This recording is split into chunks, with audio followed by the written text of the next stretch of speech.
Yo guys, Theo here, Uncommon Sense.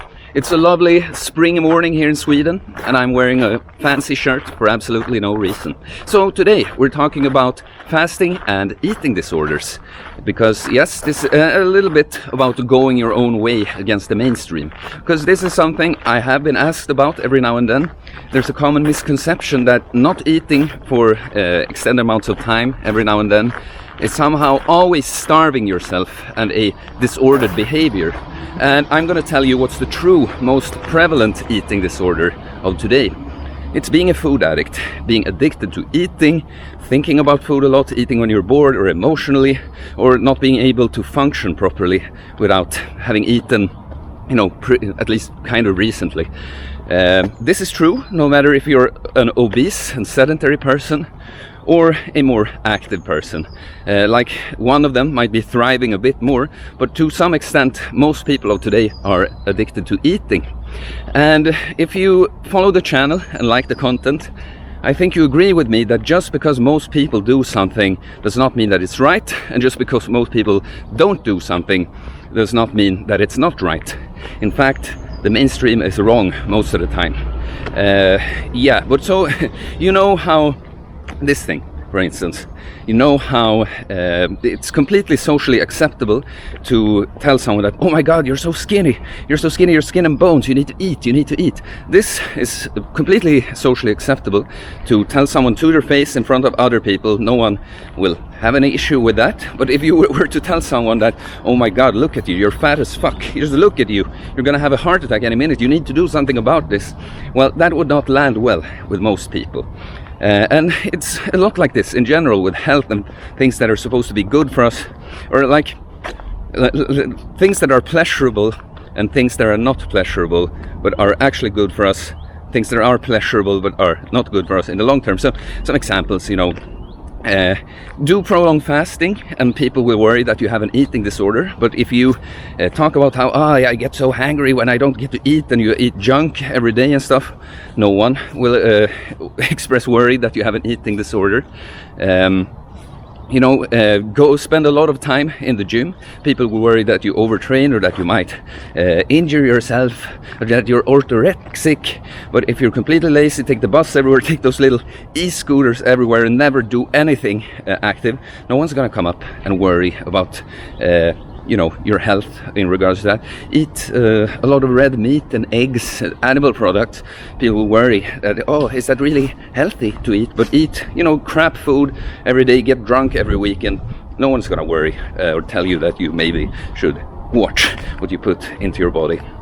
And it's very much like this these days. We gotta realize most people today are addicted to at least something, and addicts get very defensive when you take the alcoholic, they will deny it, they will say, no, it's my choice, I choose to do this. And maybe most people, their addictions, say this is probably what the day looks like for a lot of people. Like wake up, scroll the phone, go to work, be super bored at work, not being able to focus, take multiple breaks to scroll the phone or eat something, come home, just put on something, watch Netflix, snack some more, maybe watch porn, jerk off, repeat.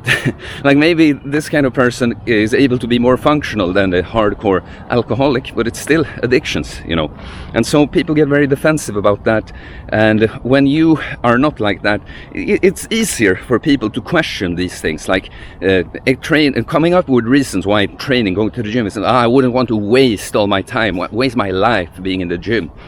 Or I don't think life is worth living without eating sweets, or these things. It's much easier to either point the finger to people who do that, or just things in general.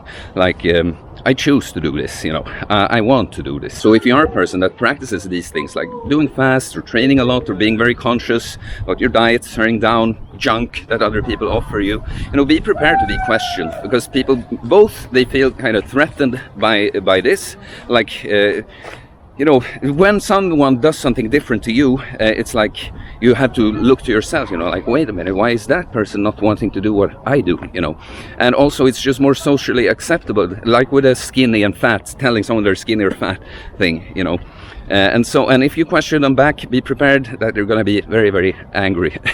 And yeah, but okay, so going back to addictions, the thing about food is what's so dangerous about it is that we do actually need food to survive, but in today's society, at least in the West, you know, food is readily available, and not just food, not just that it's easy for you, that you don't have to worry about starving, like the extreme processed and junk foods like pizza and extreme sweets and, you know, these sugary beverages and stuff.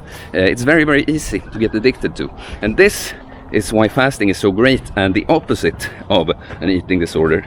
Like removing everything completely for an extended amount of time, it can help you reset your palate so that you don't need these extreme tastes from pizza and like candy, you know, junk food that are made, like food scientists sit and come up with ways that to like exploit your taste buds, but also just your dopamine system, how you make it.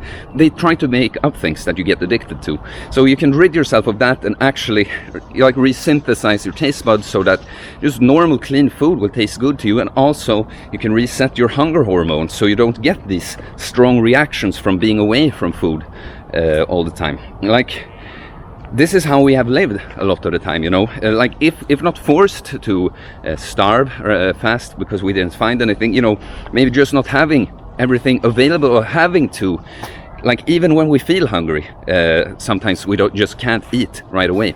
And so this is why I think fasting is the opposite of an eating disorder. As long as you eat healthy amounts of healthy foods when you do eat and aren't afraid of eating in between, fasting is great. The opposite of an eating addiction, and actually the cure for an eating disorder. And so I will have to say here at the end that, of course, there are situations where being away from food and not eating is a disordered behavior. Like, believe me, I've had quite a few younger girls especially that I can tell are already skinny, and they write to me and ask me about fasting, and then my you know, mission is to convince them that they don't need fasting and that they actually need to eat more and exercise.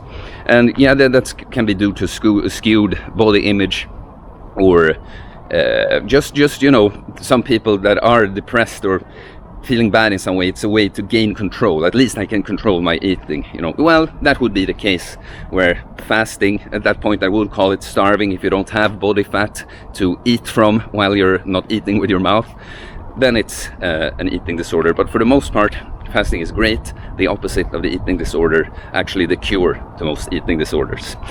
So alright, if you like this video, please like. Please follow me on Instagram at UncommonSenseFitness. Link is in the description. Subscribe if you want more content about fitness, fasting, going your own way, lifestyle, self-improvement, all that cool shit. And leave a comment. Tell me, what did you think about this? Okay guys, peace.